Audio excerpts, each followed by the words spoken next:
Bonjour les amis et bienvenue sur Zéro faute d'orthographe, la chaîne pour enfin apprendre à écrire sans faute.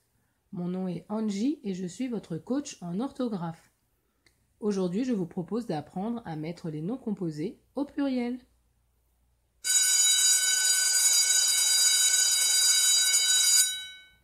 La règle. Une précision avant de commencer. Certaines règles d'accord des noms composés ont été modifiées par la réforme de l'orthographe de 1990. Pour certains noms composés, il y a donc deux orthographes valides.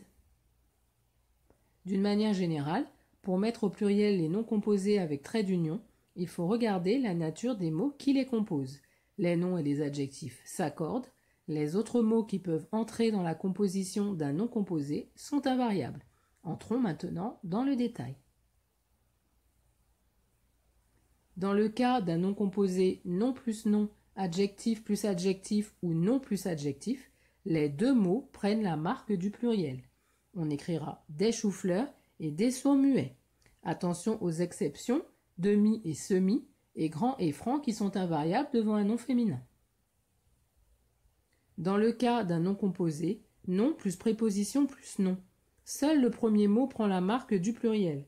On écrira des arcs-en-ciel et des nids de poules. Exception, tête à queue et pot-au-feu sont invariables. Les autres mots qui peuvent entrer dans la composition d'un nom composé sont invariables. Je parle ici des verbes et des adverbes. On écrira par exemple des laissez-passer et des va-et-vient. Dans le cas d'un nom composé verbe plus nom, le verbe reste invariable, mais le nom prend toujours la marque du pluriel, conformément à la nouvelle orthographe. Ceci est une simplification puisqu'auparavant, il fallait tenir compte du sens pour savoir si l'accord s'appliquait ou non.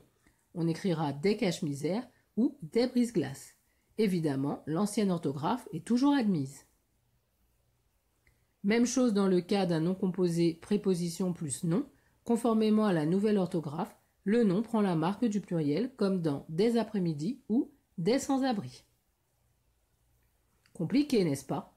Rendez-vous sur le site pour plus de détails et pour un tableau récapitulatif des cas où il faut marquer l'accord. En attendant, appliquons. Comment mettre au pluriel les noms suivants? Un abat-jour.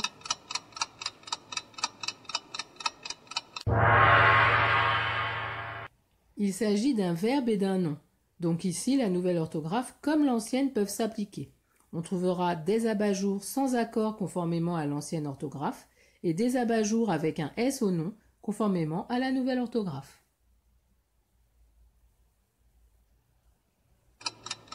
Un wagon-restaurant.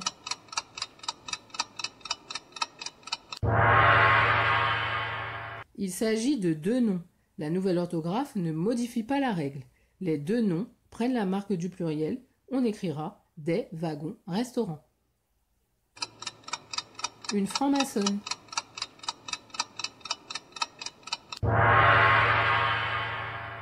Il s'agit d'un adjectif et d'un nom.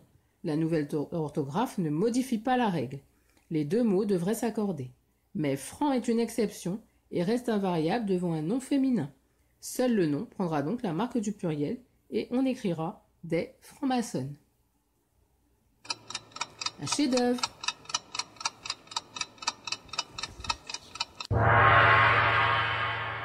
Il s'agit de deux noms séparés par une préposition.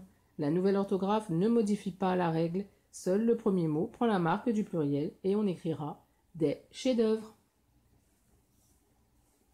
Et voilà. Pour vérifier que vous maîtrisez maintenant le pluriel des noms composés, rendez-vous sur zerofautedorthographe.com pour un quiz. En attendant, abonnez-vous à la chaîne pour voir plus de vidéos et ne partez pas sans me laisser un petit pouce bleu. À très bientôt.